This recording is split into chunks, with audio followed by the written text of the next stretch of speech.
Shalom saudara, selamat pagi. Selamat berjumpa kembali dalam Renungan Harian edisi Selasa 16 Juni 2026. Salam sejahtera bagimu, kasih karunia dari Allah Bapa, Anak dan Roh Kudus memenuhi saudara. Amin. Kita bersyukur kepada Tuhan karena kasih setia Allah yang tidak pernah berubah mempertemukan kita kembali di pagi yang indah ini. Seperti embun yang membasahi bumi di pagi hari, demikianlah kasih-Nya selalu baru setiap pagi atas kehidupan kita.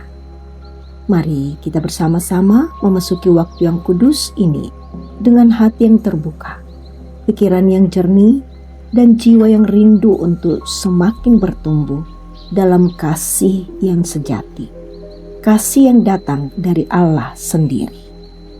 Sebelum kita membaca Efesus pasal 4 ayat 7-16, mari kita satu dalam doa, kita mohon hikmat dalam kuasa Roh Kudus. Ya Bapa yang penuh kasih, di hadapan-Mu kami membuka firman-Mu.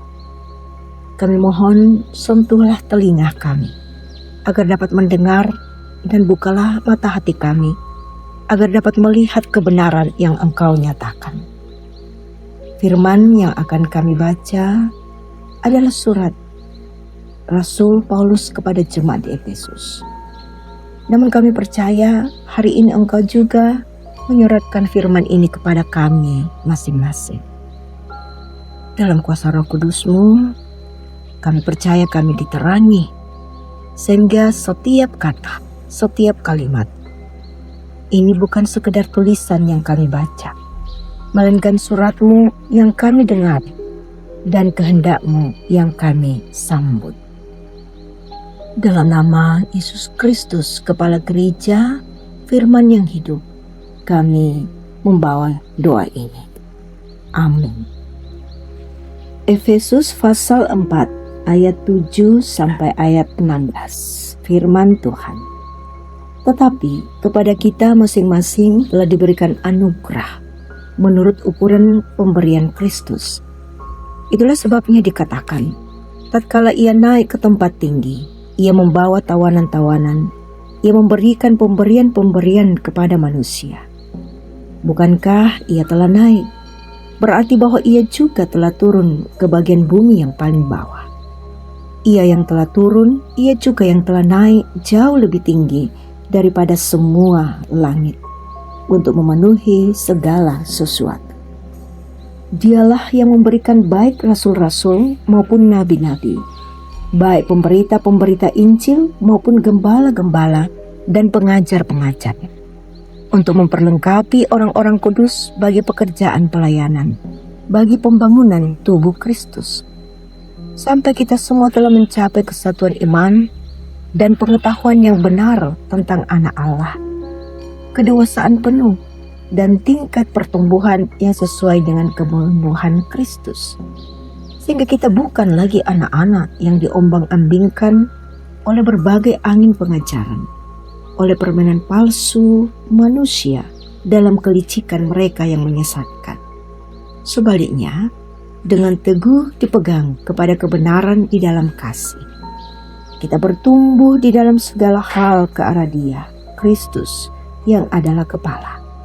Dari Dialah seluruh tubuh yang rapi tersusun dan diikat menjadi satu oleh semua sendi yang menopangnya, menerima pertumbuhannya sesuai dengan kadar pekerjaan tiap-tiap anggota dan membangun dirinya dalam kasih. Amin. Bertumbuh dalam kasih, itulah tema kita saat ini. Saudara, dunia saat ini mengajarkan bahwa yang berharga adalah yang viral, yang banyak pengikutnya, yang dipuji dan diakui. Nilai seseorang sering diukur dari pencapaian dan penampilan. Namun di sisi lain, banyak hati merasa kosong, lelah karena terus membuktikan diri. Kita hidup di tengah sorotan yang terang, tetapi jiwa sering gelap karena merasa tidak cukup.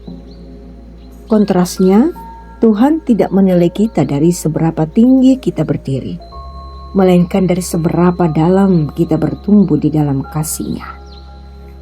Dalam surat Efesus 4 ayat 7 sampai ayat 16, Paulus mengingatkan bahwa setiap orang menerima karis atau kasih karunia, anugerah cuma-cuma dari Kristus. Bukan semua mendapat peran yang sama, tetapi semua mendapat bagian yang berharga. Kita ini tubuh Kristus yang sedang dibangun. Kata membangun berasal dari bahasa Yunani yang disebut dengan oikodome, yaitu gambaran sebuah rumah yang disusun batu demi batu hingga kokoh. Ketika setiap bagian bekerja sesuai fungsinya, tubuh itu bertumbuh menuju kedewasaan penuh. Disitulah kita menjadi milik yang berharga, harta kesayangan Allah, bukan karena hebatnya kita, tetapi karena kita melekat dan hidup di dalam Kristus. Saudara yang diberkati Tuhan, karena itu, di tengah dunia yang sibuk mencari pengakuan, marilah kita belajar setia pada bagian kita. Tidak perlu iri pada karunia orang lain, tidak perlu meremehkan peran kecil yang kita miliki. Dalam proses pertumbuhan, ada masa kita ditegur, dibentuk, dan dipangkas seperti ranting agar berbuah lebih baik. Pertumbuhan rohani tidak selalu terasa nyaman, tetapi justru disitulah kasih Tuhan bekerja paling dalam. Kita adalah harta kesayangannya yang Ia rawat dan bentuk dengan sabar sampai serupa dengan Kristus. Amin. Kembali kita satu menaikkan doa syafaat kita. Ya Bapa yang Maha Kasih, kami bersyukur kepadamu untuk kesempatan baik yang Engkau berikan bagi kami, bahwa kami boleh diberkati Tuhan melalui firman kebenaran-Mu saat ini. Tolonglah kami ya Tuhan, agar firman-Mu hari ini tidak hanya masuk ke dalam pikiran kami, tetapi sungguh-sungguh mengubah cara kami mengasihi Engkau dan mengasihi sesama.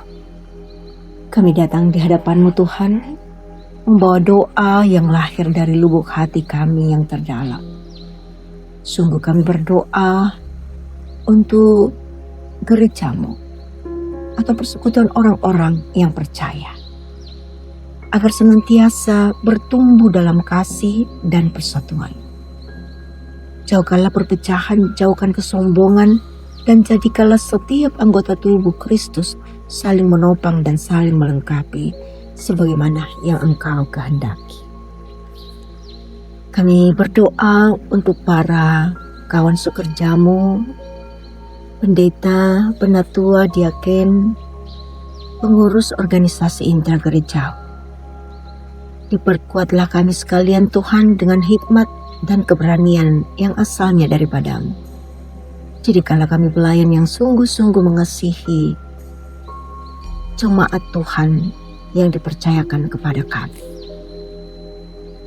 Kami membawa dalam doa kami Tuhan, saudara-saudari kami yang sedang berada dalam kondisi sakit, atau yang berada dalam berbagai pergumulan, kesedihan, kehilangan.